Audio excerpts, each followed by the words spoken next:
Sir पर गमछा हाथ में थैला संवेदना का विषय है। अगर जब तक किसानों की स्थिति में सुधार नहीं होगा तब तक हम digital India, make in India कहते रहेंगे, लेकिन भारत हो नहीं पाएगा क्योंकि यह कृषि प्रधान देश है।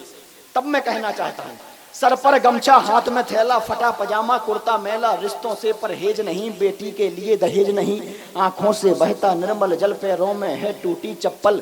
कहते हैं लोग बड़े बदबूतन, हुआ पसीने से खुशबू, निज भरते आंसू से गागर, हलधर सपनों का सौदागर, आभा में आंखें मीच रहे, वह खेत खून से सींच रहे, पीड़ाओं के वह मालिक हैं, सारी दुनिया के पालक हैं, संघर्षों के पर्यायी हैं, वे संतापों के भाई हैं, करुणा को पीने वाले हैं, घुट घुट कर जीने वाले हैं, मिट्टी में रहते सने हुए, सचमुच मिट्टी से बने हुए, पगडंडी पर जीवन बीता, भटकी जंगल जैसे सीता, खुशियां देहरी से लौट गई, वनवास राम को सौंप गई, जो राजनीति की भेंट चढ़े, दंगों में नंगे मिले पड़े, सत्ता के द्वारा चले गए, जो हार मानकर चले गए, ना सुखद कोई परिणाम मिला, ना पैरों को विश्राम मिला, दफ्तर के चक्कर काटे हैं, ना उचित मूल्य ना दाम मिला, पतझड़ की धुन पर झूम रहे, निर्भीक सूल पर घूम रहे, क्यों माटी चूमने वाले भी फांसी का फंदा चूम रहे। वाह वाह पंकज वाह। क्यों माटी चूमने वाले भी फांसी का फंदा चूम रहे। ये खेती किसानी सरल नहीं, ये खेती किसानी सरल नहीं, मत घबराना यह गरल नहीं, पर इतनी भी आसान नहीं, मुरली की कोई तान नहीं।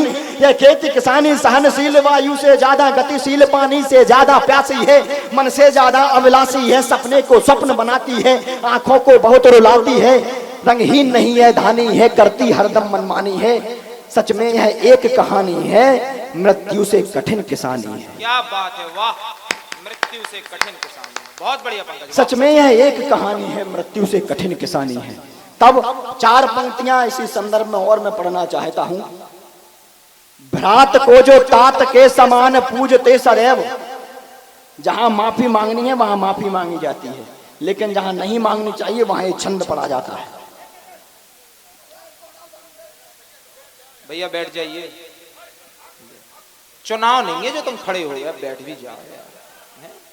भ्रात को जो तात के समान पूजते सदैव, भ्रात को जो तात के समान पूजते सदैव, ऐसे अनुजों को प्यार बांटना जरूरी है। भ्रात को जो तात के समान पूजते सदैव, ऐसे अनुजों को प्यार बांटना जरूरी है।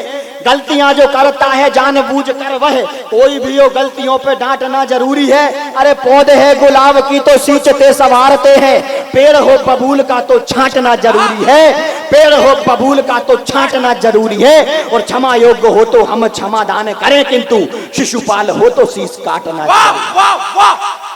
शिशुपाल हो तो शीश काटना जरूरी, अद्भुत। शिशुपाल हो तो शीश काटना जरूरी है।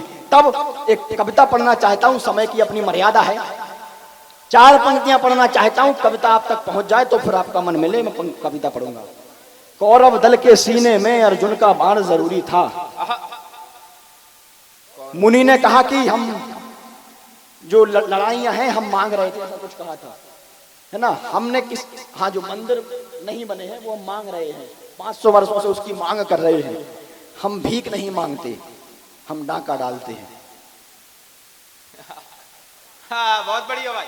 पंक्तियां पढ़ना चाहता हूं। हम 500 वर्ष भीख नहीं मांग रहे थे कि मंदिर का निर्माण करा दो। ये हमारे संस्कार है कि हम जिनकी वजह से चुप रहे, नहीं तो आप समझते हैं यही समय है देश धर्म के लिए हवन करने का। वाह, ये समय आप अंदाजा आकलन करिए, राम मंदिर बन गया है, काशी विश्वनाथ का मंदिर बनने वाला है, और यह भी आप गांठ लगा लें कि आने वाले समय में मथुरा में भी भगवान श्री कृष्ण जन्मभूमि का उद्धार होगा।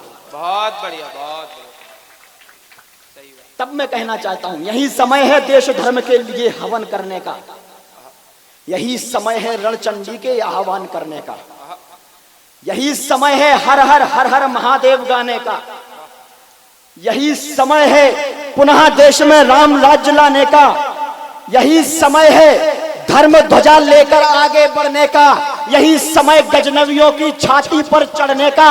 अरे यही समय है यही समय है गजनवियों की छाती पर चढ़ने का। अरे यही समय है केशव की कविताई को गढ़ने का, और यही समय है सोमनाथ की भरपाई करने का। वाह वाह वाह, हमें सोमनाथ की को भी याद रखना है। तब मैं कहना चाहता हूँ, कौरव दल के सीने में अर्जुन का बाण जरूरी था, देशद्रोही जय चंदों के हर लेना प्राण जरूरी था, और कश्मीर की आजादी से यज्ञ अधूरा रह जाता, रामलला के मंदिर का होना निर्माण जरूरी था। क्या बात है, वाह। तब मैं परिचय देना चाहता हूं हम कौन लोग हैं। हमारे बीच में एक पगड़ी विराजमान है। जब गुरु गोविंद सिंह के 4 बेटे बलिदान हो गए, 2 चमकौर के युद्ध में मारे गए और 2 दीवार सरहिंद की दीवार में चुनवा दिए गए, तब उनकी पत्नी ने कहा कि हमारे 4 बेटे कुर्बान हो गए और आपकी आंख से एक आंसू भी नहीं आया। तब गुरु गोविंद सिंह ने कहा कि इन पुत्रन के वास्ते वार दिए सुचार, 4 मुए तो क्या हुआ जीवित कई हजार। ये क्षमता केवल गुरु गोविंद सिंह के बेटों में हो सकती है। तब मैं कहना चाहता हूँ हम कौन लोग हैं। हम हैं सूरज। हम 500 वर्षों भीख नहीं मांग रहे थे, हमारी सहिष्णुता को प्रणाम करना कहना चाहता हूँ। हम हैं सूरज मगर सदा जुगनू की तरह जले हैं, हमने कभी अपनी ताकत नहीं दिखाई। हम हैं सूरज मगर सदा जुगनू की तरह जले हैं, पानी पानी होकर हम पानी पर सदा चले हैं। नहीं कभी संबंधों में शकुनी की अकल लगाई, खेतों में नफरत के मानवता की फसल उगाई। नहीं किसी की छाती पर जबरन झंडे गाड़े हैं, ना ही संधि समझौते वाले पन्ने फाड़े हैं। अरे अंबर की व्यापकता पर ना प्रश्न लगाए हमने, अंबू की शीतलता पर ना प्रश्न उठाए हमने। मछली को आटा चींटी को दाना देते आए, सत्य सनातन का दुनिया को परिचय देते आए।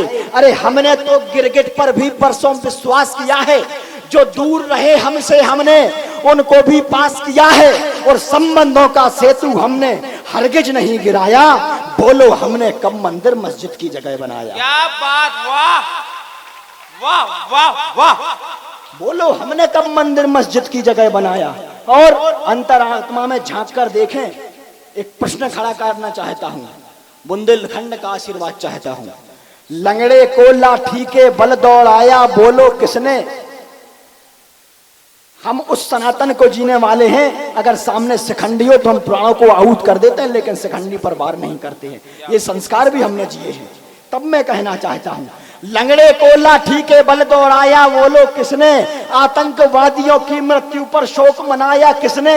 अरे संसद के भीतर भीषण विस्फोट कराया किसने। पुलवामा में लाल लहू को व्यर्थ बहाया किसने। अरे बोलो किसने कश्मीर से पंडित सभी भगाए, और किसने रामलला वर्षों तक तंबू में बैठा। क्या बात है पंकज, वाह। किसने रामलला वर्षों तक तंबू में बैठाए। तब मैं कहना चाहता हूं, किसने रामलला वर्षों तक तंबू में बैठाए। सदियों तक संघर्ष किया तब जाकर विलय हुआ है, सदियों तक संघर्ष किया तब जाकर विलय हुआ है। काले बादल छाट दिए नौ सूरज उदय हुआ है, वानर सेना के वट निषाद की नैया बोल रही है।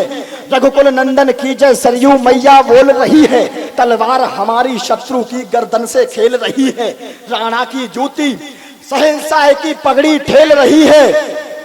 अरे भूमंडल पर एक नया विन्यास हुआ है देखो, सूरदास की आंखों में प्रकाश हुआ है देखो, और ईंट ईंट पर पूज्य अयोध्या धाम लिखा है देखो, और बाबर की छाती पर हमने राम लिखा है देखो। वाह,